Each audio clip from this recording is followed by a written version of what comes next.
Welcome to a discussion on ethnicity and ethnic identity. As you understand, in the age of globalization, there has been enormous tension in the society. There has been tension between the local and the global processes, and within these processes, there has been an attempt to enroot oneself with one's primordiality. Maybe that primordiality be defined in terms of one's caste identity, the race identity, the tribal identity, the regional identity, and the linguistic identity. We are talking at present in terms of ethnic identity, how the ethnic identity is different from those of or related to those of the caste, cultural, linguistic, and other kind of identities. To discuss several of these issues, today we are having among us Professor Virginius Khakha from Delhi School of Economics. Professor Virginius Khakha is one of the leading experts in dealing with the issues of ethnicity, the tribes. He has also specialized in the area of agrarian studies and social movement. It is very privileged for us, especially for the sociology faculty of Indira Gandhi National Open University, to have Professor Khakha among us today. Welcome, Professor Khakha. Thank you. Before we go in depth of this issue, I like to raise a very small question. How do you like to define the whole concept of ethnicity, and what are the interface of this concept with those of the caste, tribe, and other kind of primordial groupings in our society? Well, ethnicity is a concept is extremely difficult to define, because it is in a way related with a number of allied concepts, and often we find that ethnicity is interchangeably used with race. It may also be used with tribe. It may also be used as a nations, and so on and so forth. And therefore, I think as social scientists, probably if we are really thinking of theorizing, thinking of conceptualizing, then I think it becomes an important that some of the way in which ethnicity has been conceptualized, ethnicity has been defined, in fact, we need to re-examine them. And also, I think we need to relate them with some of its kindred concepts, the ones which I have already mentioned. See, ethnicity to my mind is primarily a cultural aspects, is a cultural dimensions. And I think when you talk of ethnicity, I think there are three major elements which seems to be very, very critical. One is the aspects of language, and the other is culture, and the third I talk is ancestry. Because a group of people who speak the same language, share the same culture, and who trust themselves from same called common ancestor is something which you find as a kind of a group, as a kind of people. And therefore, this is very critical to the understanding of ethnicity. Now, to these critical elements, you may add many new things. For example, food habits, maybe the modes of dress, maybe shared historical experiences, and so on and so forth. So, what I am trying to say that to the more critical elements of ethnicity, namely language, culture, and ancestry, you may add many more attributes in order to what is called enrich as to what the ethnicity really means. Now, ethnicity in the sense in which I have just tried to spell out, in fact, I also find that it has a lot of overlapping with the term like nation.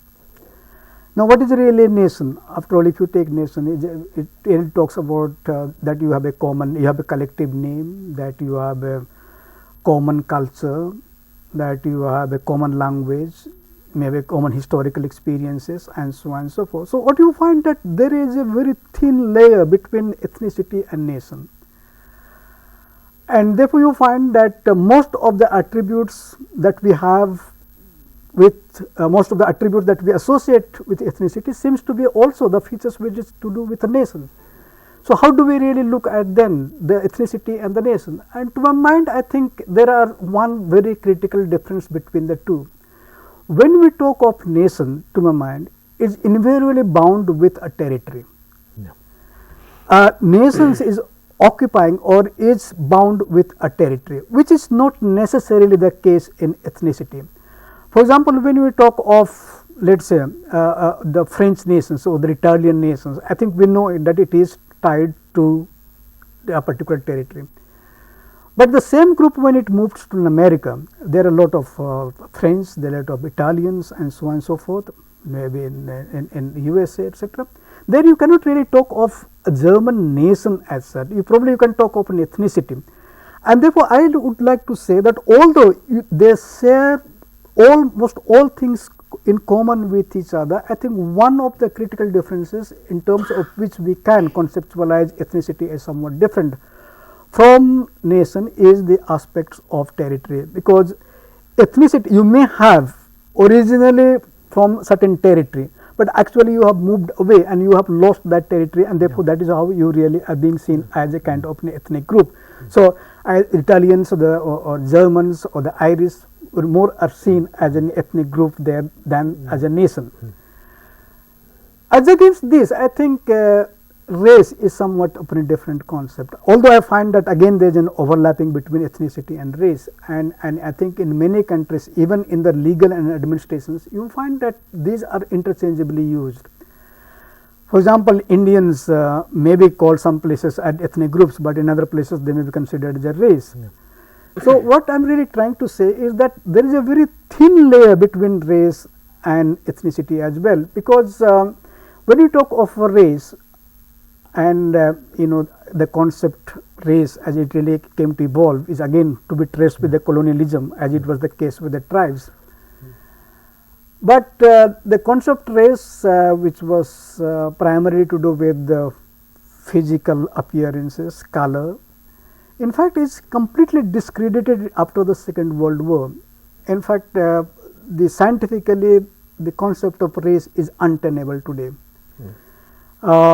Because the scientists have argued there is no biological differences between, let's say, among groups of people who exhibit the same physical traits or same color.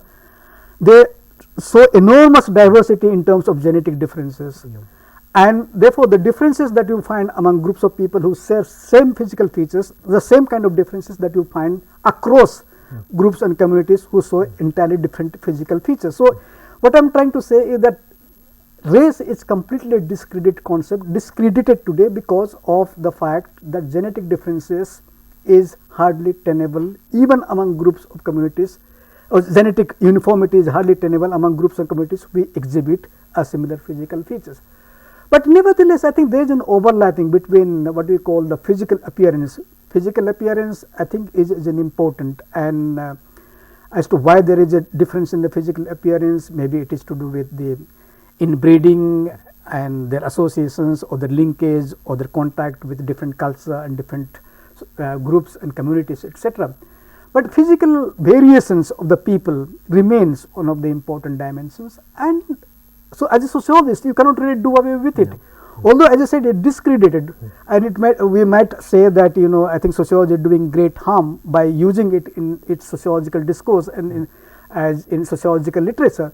But nevertheless, you find that physical differences do stand or do matter, and on the basis of physical differences, you consider society, at least you find that consider is significant or not significant. Why you find certain kinds of physical characteristics or physical variations are considered more significant than the others, and this is a sociological questions as to why we attribute certain sociological meanings to physical variations in terms of the fact that certain groups of people who exhibit certain physical traits are superior, or they are powerful, or they are more intelligent, or they are morally more sound, and so on and so forth. I think these are the kinds of ideas which we tend to attribute, and that is where I think, even though as a biological concept is discredited, yet sociologically it is really meaningful.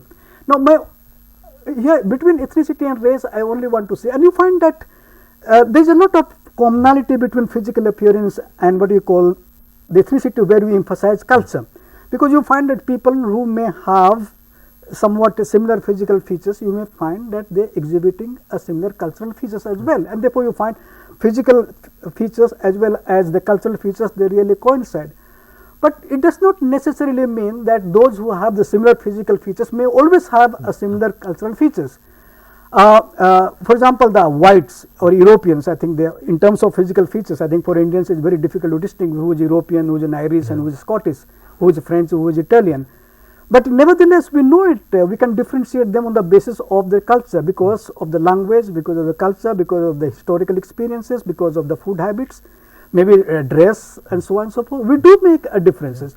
So what I am trying to say is that ethnicity as well as race, although there is an overlapping, I think when we talk of ethnicity, you find that it is the cultural dimensions which we are emphasizing. When we are talking of race, it is the physical dimensions which we actually are emphasizing.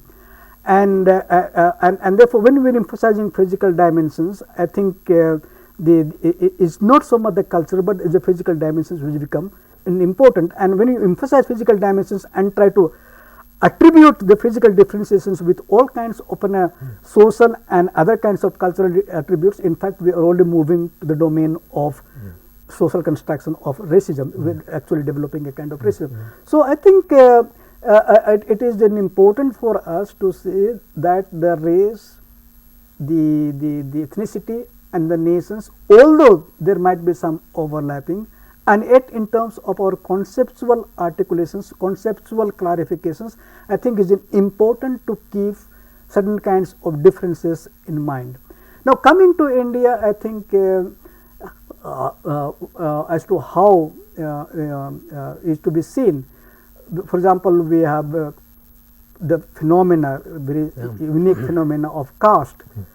Whether to describe caste as an ethnicity, I am not really very sure, and therefore I am just trying to say that there is a serious problem, because if I take the criteria of language or culture or common ancestry as very critical elements in conceptualizing of ethnicity, then I am not really very sure whether certain strata or certain caste can really be thought of as an ethnicity.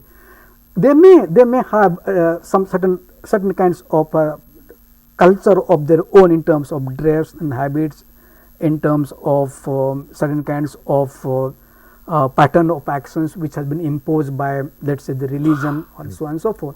But still I find that there is so much of overlapping among different strata or different segments of caste that to conceptualize one particular caste as an ethnic group, I find is a little difficult. Now as far as the tribals are concerned, I think again is a problem. So long as tribes represent a particular stage of development, you find and tribals can be conceptualized as tribes, and tribals again are tied to the land. Yeah. You cannot think of a tribe outside of the land, which is possible to think of an ethnicity. Ethnicity, you can think of a person who is, as I said, without any ties to land, without any ties to territory. Tribals are always connected with a particular kind of a territory. And the tribals have a language, they have a culture, they have what you call religion of their own, and so on and so forth. And therefore, it becomes interesting to think tribes as an ethnic group, provided they move away from their basic territory. Otherwise, it becomes a little difficult whether one can really conceptualize them as a tribe or as an ethnic group. Vis-a-vis other tribal groups, they may be conceptualized as an ethnic group. For example, I think to my mind, Asanthal and Bodo. Although both may be described as tribes, I would like to think of them more as ethnicity when they really come into interactions with each other. And in India, I think when you talk of ethnicity, to my mind, language is very important, region is very important. And I think the days of ethnicity, to my mind, in terms of linguistic assertions of the people, I think was the 50s and 60s, when I find that the dominant community which spoke a particular language, I think there was these articulations for a separate state of their own. For example, you have a movement for Telangana state, movement for Maharashtra state, a movement for a problem between the Assamese and the Bengalis in Assam, etc., etc. I think that was a phase when you find ethnic articulations, Tamilians asking for almost a country of their own in the early 50s and so on and so forth. So that was really a phase of an ethnic movement. But today you find that the assertions of an ethnic identity by the dominant ethnic groups, like linguistic groups I am really talking about, I think this is no longer that case. But ethnic articulations and identity, particularly among the ethnic minorities, particularly tribals, I think has become very, very significant today. So this is one. And the other, I think, is that when you talk of ethnicity, probably we have also to think in terms of religion, whether religious conflict, religious assertions, religious identity is to be thought of as an ethnic identity. I think there is again and the problem. We have to conceptualize that there are two really different things: religious identity, religious assertions. We talk of ethnic religious communalism. We don't talk of ethnic communalism. So I think is an important to keep our concepts a little more clear, so that we know as to when we can think of as it is a religious communalism or is a religious assertions or religious identity, and when it is an ethnic identity. To my mind, sometimes you find that ethnicity and religion may also coincide, overlap, but it's not necessary. For example, when Pakistan, there was one state of Pakistan, East Pakistan and West Pakistan. I think both practice religion in the terms of Islam, but surely they represented two different ethnic groups, or what do you call even the nationality.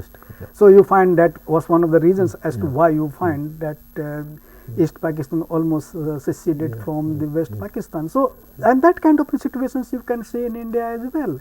So what is important for us is that certain point of time ethnicity and religion converge, overlap, and certain point of time you find that it is not. But I think as a sociologist, it is important for us to try to analyze, examine as to whether there is a overlapping between ethnicity and religion, or you find that there is a clear-cut distinctions between ethnicity and religion. I think as sociologists, we need to do a little more careful reading of these terms and try to look at the empirical reality in terms of our conceptual clarity. Thank you. Giving this broad canvas on which a lot of problems are now cropping up. One is that it is understood that we are a multicultural, multi-ethnic nation, and within that we find again the resurgence of several small kind of a minority, even ethnic assertion. Why those kind of assertion taking shape? Bodoland assertion is one of those varieties. Rajbangshi assertion is another. Telangana is still yet to be resolved within that. What are those contradictions, and why these have not been subsumed within the whole national framework of our society? Well, I think this is a little more complex issues. First of all, I think we have to place the whole ethnic problems that we have encountered in India today, or even in history, at the backdrop of what we call the modernizations which came up during the colonial rule. And with modernizations, you find a process of industrializations, you find with the colonial rule a process of modernizations, you find the phenomena of war and conquest, you find the phenomena of colonizations, you find a phenomena of immigrations. Now, it is precisely within this backdrop that one has to really situate the problem of ethnicity. I think one cannot really think of an understand ethnic identity, ethnic articulations outside of this what you call the war and conquest, colonizations and immigrations. I think it's very, very important. Now, much of the problems of ethnic assertions in India again is to do with this, because let's say when the British came to India, they conquered it, and naturally that gave rise to a conflict between the British and the Indians.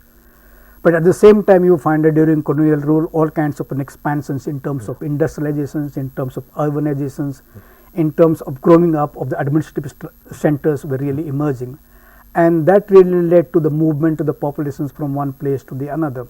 For example, you were talking about the Northeast India, you talk about Bodos and the Santals or Rajbangshis, etc. Now, Assam was almost, it was very small populations, and the large tract of land in Assam was really sort of wasteland or jungle land. It was reclaimed for plantations, And when the plantations came, you find recruitment of the labor from what is known as a mainland tribal belt, Andhra, Odisha, Chhattisgarh, Jharkhand, and so on and so forth. So you find these areas became a source of supply of labor, and therefore labor were primarily being recruited. Now it goes to Assam. Similarly, you find it because these were developing areas, so you find a lot of influx of the people from Bengal at that time moving to Assam. And you find also traders and money lenders, because it was opening up the economy. So you find money lenders and traders from northern India moving to the so what you find that this immigrations which led to the Assam, I am just giving you an illustration as to how it has really complicated the process of what you call the ethnic assertions and ethnic identity. Now, so what you find that once they move, naturally it has a consequence. You find that aspects of exploitations, aspects of hierarchy, aspects of dominations, all these really come up. Now, I think ethnic assertions or ethnic identity primarily has to be seen, as I said, in terms of this this complex process of what you call the exploitations, dominations, and discriminations in terms of access to what is called resources in the domain of politics, in the domain of economics, in the domain of economy. These are the primary. So you find that it is with reference, it is with a view to access the resources in the domain of politics and economics, that you find that there is an assertions of ethnic identity. And by and large, assertions of ethnic identity has primarily been what is called worked out by those who have remained either excluded or marginalized or segregated from access to these kinds of resources. So you find, like for example, the Bodos asking for a separate state is precisely because they thought that in the state of Assam they were marginalized. They did not have an access to resources. They did not, let's say, either in terms of access to white collar jobs, white collar employment, being discriminated, and so on and so forth. So you know, this is how you find the articulations and assertions of the Bodos, and therefore a demand for a separate state. But interestingly, you find that ethnic assertions in India, particularly in Northeast India, has always taken the form of separate state. This I find it really curious, but I think this is the whole demand on articulations for separate state.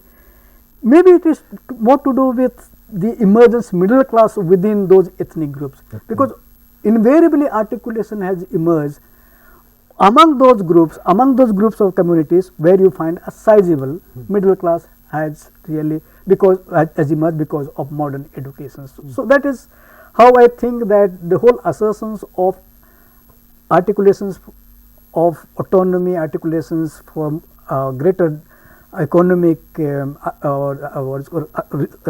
access to economic resources, etc., is basically driven by the emergent middle class in those groups and communities. You pointed out two very interesting. One is that a process of marginalization getting inbuilt with the whole process of articulation of the ethnic identity on the one hand. Second is that of a political aspiration coming out of the emergence of a middle class from among them. Will you please just highlight what has been the response of the sociologist or the social scientist in general in dealing with the issues of those ethnic groups in our society as a reality of Indian society rather? Well, I think sociologists have surely engaged a great deal to the understanding of the ethnic processes in India. But I think the study of ethnic groups is much more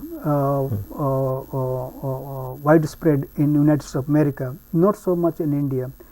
But nevertheless, I think there are important studies that have been done. I don't exactly remember the name of the book, but I think Dipankar Gupta on Shiv Sena movement in Bombay, I think it is an important work which is to do with an ethnic movement. And also I think recently Paul Brass has come with, I think again, I don't exactly recollect the name of the book, I think Ethnicity and Nationalism or something. I'm not very clear about that. But what I'm trying to say is that you know, in the sociology probably ethnic study of ethnic groups in India has not really been that strong, and even if where it has come where it in the form of tribal studies. So you find that, but nevertheless, I think ethnic assertions, for example, in terms of whole understanding of the linguistic states and the aspirations and demands for the linguistic states in India, probably it has to do with an ethnic assertions. And as I said earlier, that this kind of demand, for example, by Andhrites or by the Maharashtrians, in fact, has been done primarily because they saw themselves as subjugated and suppressed and exploited by the Tamilians in Andhra Pradesh and what is called by the Gujaratis in Maharashtra, or particularly in Bombay. Now, so what I am really trying to say is that basically articulations of ethnic identity has come from the experiences of exploitations, discriminations and dominations. And this you find it both in the domain of economy as well as in the domain of politics. Just at this point, if a sociologist is to undertake the study of poverty, ethnic minorities are also coming there as a kind of a subject of those kind of exploitation or reeling under the wheel of poverty. Unemployment, maybe again those categories are repeated one way or the other. So, when we are going to study some of the social problems of deprivation or marginalization, maybe we are going to address the issues of ethnicity from a different angle.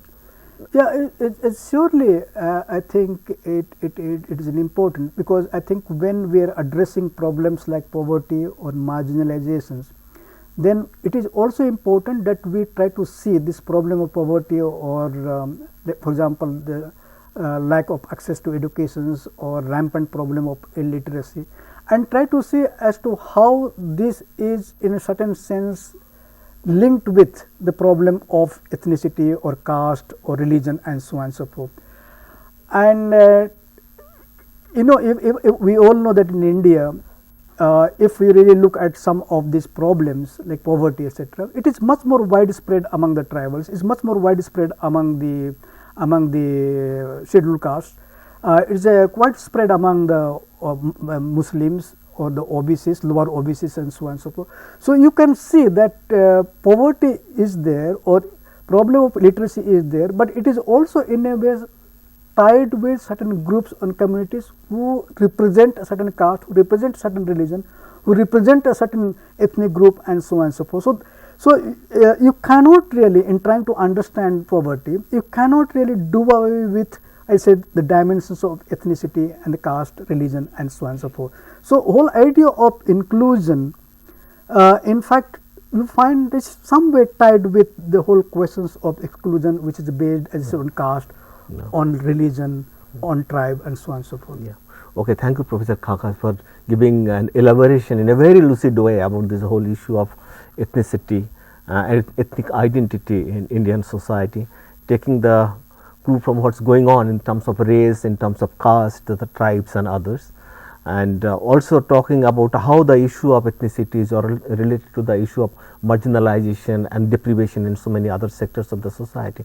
And thank you very much for coming over here and enriching the process of learning of our student. Thank you very much. Thank you. Yeah.